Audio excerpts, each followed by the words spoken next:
seen running down the hill in the middle of the woods. Her clothes torn and her face covered in injuries, suddenly she tripped on the stairs and fell several feet below. With her remaining strength, she begged someone for help.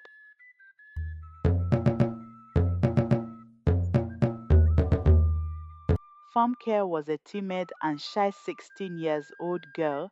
In the opening scene of the story, she was seen running down the hill in the middle of the woods. Her clothes torn and her face covered in injuries. Suddenly she tripped on the stairs and fell several feet below. With her remaining strength, she begged someone for help and fell unconscious. The next day, Famke found herself in the hospital. The severity of her injuries was clearly visible in broad daylight. Fortunately, a passerby found her in the woods and brought her to the hospital. Outside the hospital, two police officers stood there discussing the case. Judging by the previous bullying reports, the police were sure that Funke was bullied by the girls of her school. But before advancing the case, they will have to get an official statement from Funke. They have also tried to contact Funke's parents, but it turns out that her mother died a few years ago and her father traveled overseas, who is not involved in her life and doesn't care even if she dies. When she regained consciousness, the head police detective Mr. Okonko introduces himself. He asks several questions about her health and the incident that happened yesterday, but Funke remained quiet throughout the interrogation. There, they were interrupted by her class teacher, Miss Ada. She urges the officer to go away and let the girl rest for a while. Clearing her intentions, she tries to stop Funke from giving away who actually did this to her. Mr. Okonko then noticed three middle-aged women in the doorway. They were the mothers of the girls who are suspected of bullying Funke. He figured they wanted to threaten Funke or bribe her into not saying anything, so he asked them to go away since they were legally not allowed to meet the victim. But the women were persistent. Their husbands are people with power and money, which makes them believe their daughters can get away with anything. Mr. Okonko stated that their daughters were the ones who called Funke to the mountain, but their mothers nonchalantly claimed that the girls were just hanging out. When the arguments got heated, Funke asked them to go away because she wanted to rest. After the incident, the class teacher Miss Oda met the school principal. Both of them knew very well that Funke was bullied, but to save the school reputation, the principal wanted MS Oda to transfer Funke to another school when she returns. He hid his corruption by pretending to be worried about Funke's future. A few weeks later, Funke recovered from the injuries and could finally walk around. Mr. Okonko tried to ask her about the incident several times in the past week, but Funke was yet to break her silence. Due to lack of proper evidence, the case was handed to some counseling guidance teacher and the bullies were left free again. One night, Famke let negative thoughts get the best of her. She tries to commit the unthinkable but had to be stopped when a lady walked into her room. The lady was the counseling guidance teacher, Miss Agatha. Miss Agatha has seen a lot of students like Famke and helped them live after being traumatized by similar incidents. She isn't like any normal guidance teacher. She was also bullied in school and knows how it feels to be weak, hence she helped her students take revenge on the bullies. Initially, she didn't seem to feel sorry for Funke. She made her remember the events of the night, which in turn made Funke break down crying.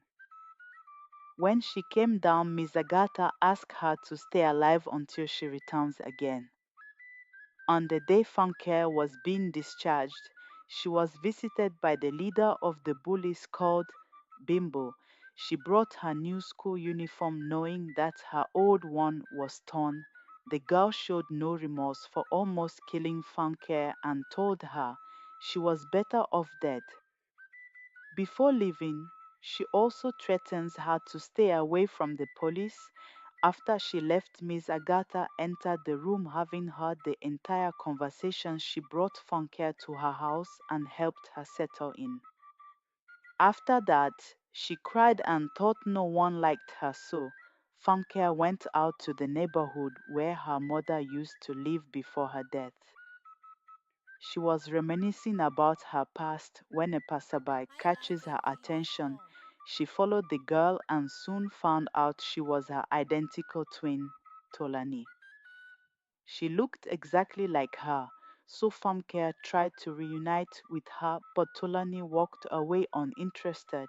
It was revealed that the girl's parents got divorced after they were born. The couple were not in good terms, so the father never wanted anything to do with Famke and Tolani.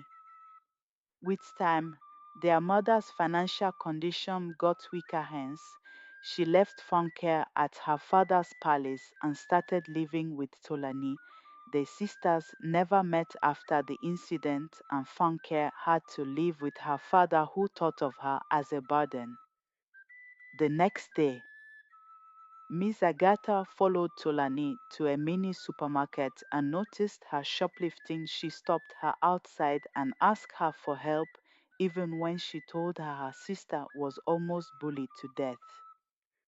Tolani remained uninterested in the conversation. She only agreed to help when Miss Agatha offered her money. In the evening, the three of them met at Miss Agatha's house. She suggests they live together for a week or so until the plan comes to a conclusion. Tolani was not a fan of the idea but agreed to do it anyway. But then, she was told that she will have to go to school as farm care to teach the bullies a lesson, but Tolani dropped out of school a year ago. To her, no amount of money is worth going back to school again, so she refuses to cooperate and stormed out of the apartment. A few minutes later, she received a video in a group chat. The video was of Funke getting bullied. A group of girls tore her clothes, shoved her to the ground, and kicked her repeatedly. All the girls, with obnoxious laughs, filmed everything and called her horrible names and saying she was a weirdo. This made Tolani so mad that she returns to the apartment and called Funke a coward. The video reminded Funke of the traumatic night and made her hyperventilate. Seeing her twin in such a condition, Tolani couldn't help but felt bad for her. With much determination, she asked Miss Agatha where she could find the girl with the obnoxious laugh. The following day, Tolani, disguised as Famke, enters the school with a determined look. Her classmates noticed the evidence change in her behavior, but no one paid much attention to her. She sat in the classroom waiting for the bullies to show up. When they finally arrived, the bully Bimbo excitedly sat on Tolani's table thinking it was Famke and mocked her for returning back to school. Because of her laugh, Tulani realized that Bimbo was the girl in the video and the one who made everyone else bully Funke. When the bully started getting her hands on Tulani, Tulani stood up and looked Bimbo straight in the eye. "You think you're untouchable, don't you?" she said loudly. The entire class goes silent. So Tolani pulled out her phone and played a recording of Bimbo's threats from the hospital room. "This is what a coward looks like," she announces to everyone. Bimbo's face turns red as whispers fill the room. Humiliated, she storms out that afternoon. During break time, Tolani cornered two of the bullies in the girls' bathroom, Fafa and Funmi, who were gossiping. "Remember how you enjoyed tearing my clothes?" she asked, blocking the exit. Tulani pulled out a pair of scissors and cut a small piece of Funmi's uniform. Imagine if this happened to you every day, she said, letting the threat hang in the air. Terrified, Fofa and Fami promised to leave her alone. Tolani made sure Bimbo. Fofa and Fami's reputations get ruined. She starts spreading rumors about their involvement in a cheating scandal during exams. Soon, the entire school started talking about it, and the girls found themselves isolated and ignored by their peers. The next day was the twins' birthday, so they got themselves cake and bond for the first time in their lives. Famkia told Tolani how her life had been because she never got any kind of love from her parents. Tolani sympathized with her since her life with her mother was also not ideal. The next morning, Tolani was still asleep, so Funke decided to go to school on her own. Believing that since Bimbo was taught a lesson, she won't mess with her again. At school, Bimbo's mother was with the principal discussing a way to transfer Funke to another school. The woman was afraid that she would try to take revenge on her daughter and wanted her gone as soon as possible. The corrupt headmaster assured her he would take care of the situation. Meanwhile, Funke overheard the conversation from the doorway and ran to the bathroom in tears. There, she bumped into Bimbo before locking herself inside one of the washrooms. Bimbo, who has been wanting to take revenge, dumped a bucket of water on her. With tears, Famke returned back home wet and fell to the ground exhausted. Miss Agatha helped whilst Tolani glowed red in anger, and she decided to make their lives miserable. Since that day, Tolani started excelling in class, raising her hand to answer every question and consistently outperforming the bullies in tests. This newfound confidence baffled the teachers and students. Farm care has really changed, they murmur. But no one noticed it was Tolani, her twin sister. Tolani never stopped there. She wanted them to feel the pain they made her twin Funkia go through, so Tolani volunteers for a group project and deliberately excluded the bullies. She led her team to win first place in a school competition, ensuring the bullies face public embarrassment for their poor performance. I guess being mean doesn't make you smart, Tolani remarks during the award ceremony. During lunch, Tolani sat at the popular table, uninvited. Bimbo and her friends got furious.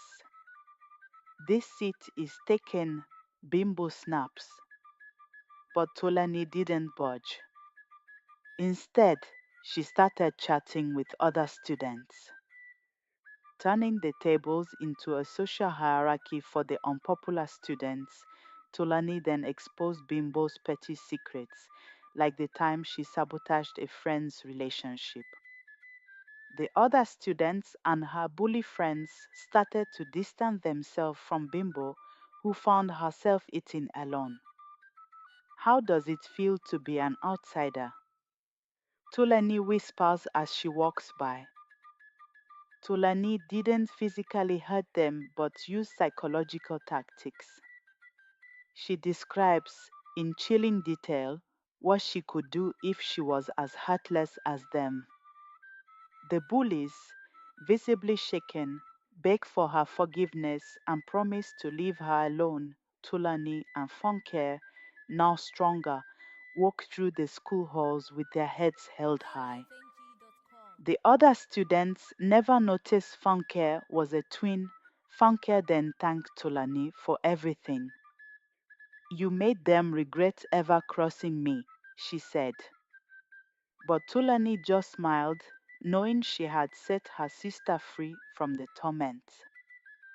They both looked forward to a brighter future, free from fear, and she finally healed from her past trauma. In this story, Tolani's calculated and strategic actions ensure that the bullies regret their treatment of Funke, ultimately setting her free from their torment and helping her regain control of her life. Don't forget to like, share, comment, and subscribe for more cultural tales from the heart of African. And kindly let me know where you are watching from. Thank you for watching.